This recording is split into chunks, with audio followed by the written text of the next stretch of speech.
And welcome to my class. आज हम discuss करेंगे evolution and fundamental of business का, जो बिजनेस स्टडीज़ का चैप्टर फर्स्ट है, उसका topic objective of the business. Means के बिजनेस के जो है ऑब्जेक्टिव एम क्या होते हैं। ऑब्जेक्टिव मींस के टारगेट क्या होते हैं, मकसद क्या होता है बिज़नेस का, बिज़नेस को क्यों किया जाता है, बिज़नेस का पर्पस क्या है। ये क्लास 11th के फर्स्ट चैप्टर का टॉपिक है, business study. Every business is directed to achieve the certain objective. Objective refer to the end and the point towards which all the business activities are directed. कि हर business जो एक शुरुआत की जाती है वो किसी पर्पस के लिए की जाती है। उसका अल्टीमेट पर्पस जो होता है, कुछ सर्विस देना होता है, कुछ गुड्स बेचना होता है, कुछ प्रॉफिट अर्न करना होता है और अपने आप को बिजी रखने के लिए करा जाता है। Objective lay down the guidelines of the various activity, decide and the direction amount of effort needed to these activities.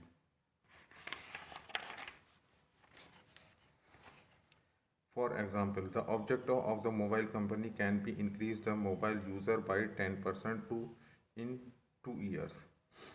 Business objectivity may be broadly classified into three categories: economic objective and the social objective and the human and individual objective. ये business activities जो तीन के area में divide की गई हैं, वो तीन एरिया में क्लासिफाइड की गई हैं कि इकोनॉमिक ऑब्जेक्टिव और सोशल ऑब्जेक्टिव और the human and the individual objective. Social objective क्या है? सोशल ऑब्जेक्टिव आता है सोसाइटी से। सोसाइटी मीन्स के सोशल, जहाँ पे लोग रहते हैं, सोशल बीइंग्स रहते हैं, ह्यूमन बीइंग्स होते हैं, वह सोशल का वर्ड का इस्तेमाल किया जाता है, यूज़ किया जाता है।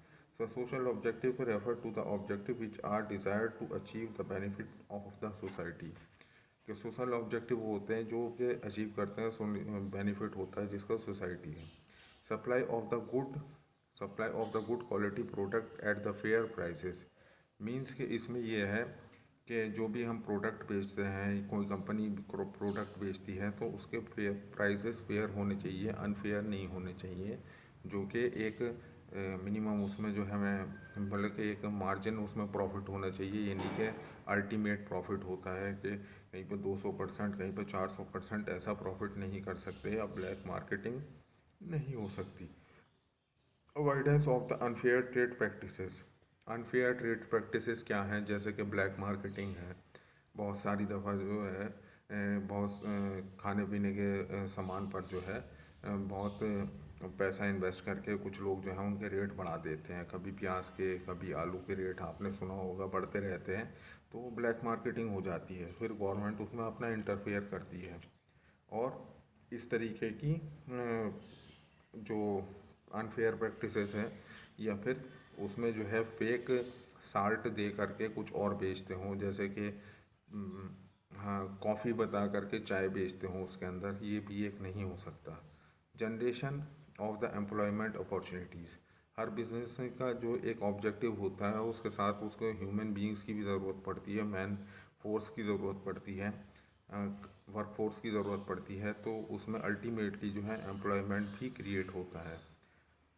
Protection of environment. Her business की एक एनवायरनमेंट की रेस्पॉन्सिबिलिटी है। कुछ नॉर्म्स हैं, कुछ इंडस्ट्री के लिए कुछ नॉर्म्स हैं कि आप इतना पॉल्यूशन से ज़्यादा अगर आपका होगा तो कैंसिल कर दिया जाएगा आपका लाइसेंस। जैसे भट्टे होते हैं, ईंट के भट्टे, उनका लाइसेंस बनता है रेगुलर, उसमें इंस्पेक्शन होता है कि कहीं ये स्मोक तो ज़्यादा नहीं छोड़ रहा, क्योंकि स्मोक जब छोड़ेगा तो कार्बन मोनोऑक्साइड निकलेगी उसमें से और वो अल्टीमेटली सोसाइटी में एक एयर पॉल्यूशन क्रिएट करेगा। या फिर कोई फैक्ट्री ऐसी होती है जिसमें आवाज़ें बहुत ज़्यादा होती हैं, तो वो आवाज़ों को कंट्रोल करने का भी एक गवर्नमेंट का नियम है, जिसमें इससे ज़्यादा आवाज़, शोर शराबा नहीं हो सकता, तो उसके लिए भी एक नियम है। नॉर्मली हम मार्केट में देखते हैं कि आजकल पॉलीबैग्स, पॉलीथीन्स बैन होते चले जा रहे हैं, क्योंकि गवर्नमेंट की पॉलिसीज़ हैं, तरह तरह के सर्वे होते हैं और कहीं कहीं पे कभी कभी जो है गवर्नमेंट के ऑफिशियल भी आ जाते हैं और वो जो है छापा मारते हैं। छापा मारने के बाद में वो कुछ पेनल्टी वगैरह लगाते हैं सेलर के ऊपर भी और बायर के ऊपर भी। तो ये प्रोटेक्शन ऑफ एनवायरनमेंट भी एक बिज़नेस की रेस्पॉन्सिबिलिटी होती है।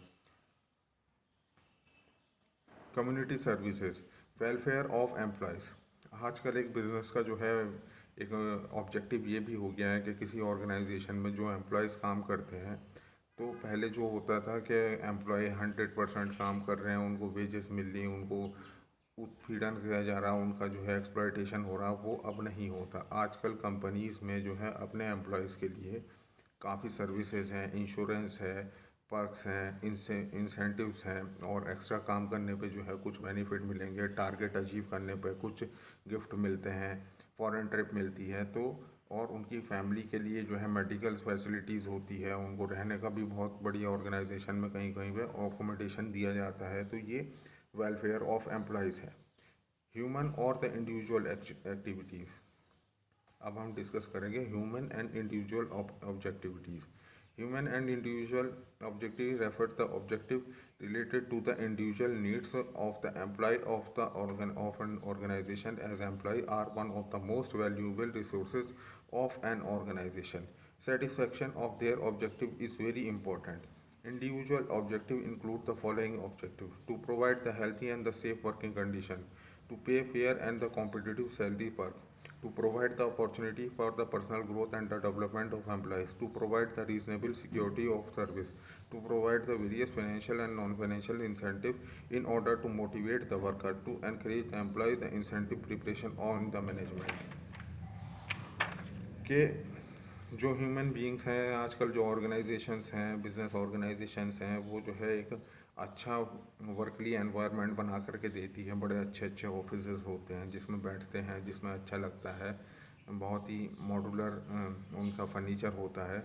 तो वो आजकल हर ऑर्गेनाइजेशन में होने लगा है ज़्यादातर, के अपने एम्प्लॉयज़ को एक अच्छा प्लेस सिटिंग का देती है, या फिर उसको एक अच्छी फैसिलिटी देती है, और उनको एक फेयर सैलरी और कॉम्पिटिटिव सैलरी और पर्क्स मिलते हैं। टू प्रोवाइड द अपॉर्चुनिटी, जिसमें उनको लिए पर्सनल ग्रोथ, अगर वो ज़्यादा काम करेंगे तो ग्रोथ के भी चांसेस है।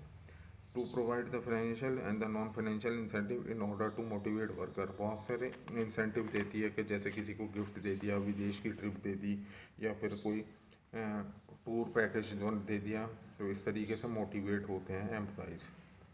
Rule of the profit role of the profit in business. अब इसमें तीसरा जो पॉइंट आता है, प्रॉफिट। प्रॉफिट जो है, जब तक प्रॉफिट नहीं होगा तो वो किस तरीके से अपना आप भी सर्वाइव करेंगे, किस तरीके से अपने वर्कर्स की सैलरी भी देंगे। सर्वाइवल के लिए ज़रूरी है प्रॉफिट का होना, बिजनेस का चलता रहना।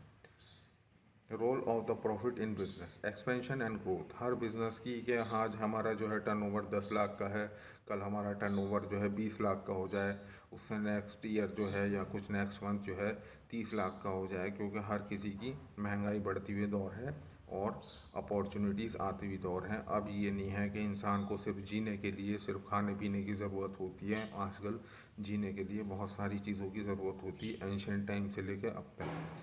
तो जैसे कि मोबाइल चाहिए इंसान को, कार चाहिए, उसके लिए पेट्रोल की ज़रूरत है, और मेडिकल फैसिलिटीज़ चाहिए, एजुकेशन काफ़ी कॉस्टली है, और जैसे कि पहले इलेक्ट्रिसिटी नहीं होती थी एंशियंट टाइम में, अब इलेक्ट्रिसिटी होती है, गैस बिल होते हैं। पहले लोग बाग जंगलों से लकड़ियाँ लेकर के आ जाते थे और घरों में चूल्हा जला देते थे, लेकिन आजकल गैस होता है। तो ये जब रिक्वायरमेंट्स इंसान की बढ़ती चली जा रही हैं, रिक्वायरमेंट्स बढ़ती ही चली जा रही हैं, तो उसी तरीके से बिज़नेस के भी एक जगह स्टेबल होना ठीक नहीं है। बिज़नेस का भी ग्रोथ होना एज इक्वली उतना ही ज़रूरी है जितना कि इंसान की रिक्वायरमेंट बढ़ती चली जा रही है। Measuring the efficiency reward of the risk bearing. जिस तरीके से कोई बिज़नेस स्टार्ट करते हैं तो उसमें रिस्क आते हैं, रिस्क को लेना, कि कोई नई चीज़ में हम पैसा लगा रहे हैं या इनोवेशन कर रहे हैं, हो सकता है कि वो चले, हो सकता है ना चले। अगर वो चल जाती है वो चीज़, कोई नया प्रोडक्ट, तो वो धूम मचा देता है, इनोवेशन हो जाता है। बेटर रेपुटेशन एंड गुडविल, कि अपनी कंपनी की और अपने आप की रेपुटेशन बनाने के लिए सर्वाइवल करना बहुत ज़रूरी है, और रेपुटेशन का होना भी ज़रूरी है। Profit maximisation should not be sole objective. Corrupt practice lead of the exploitation long term interest. Profit maximisation ही पूरा वो नहीं, ऑब्जेक्टिव नहीं होता। एक सोशल ऑब्जेक्टिव भी होता है और एक रेपुटेशन भी होती है जो कंपनी अपनी मेंटेन करके चलती है। होप डाउन के ये आपको टॉपिक समझ में आया होगा। Thank you for watching this video. Next topic next video में डिस्कस करेंगे। Thank you.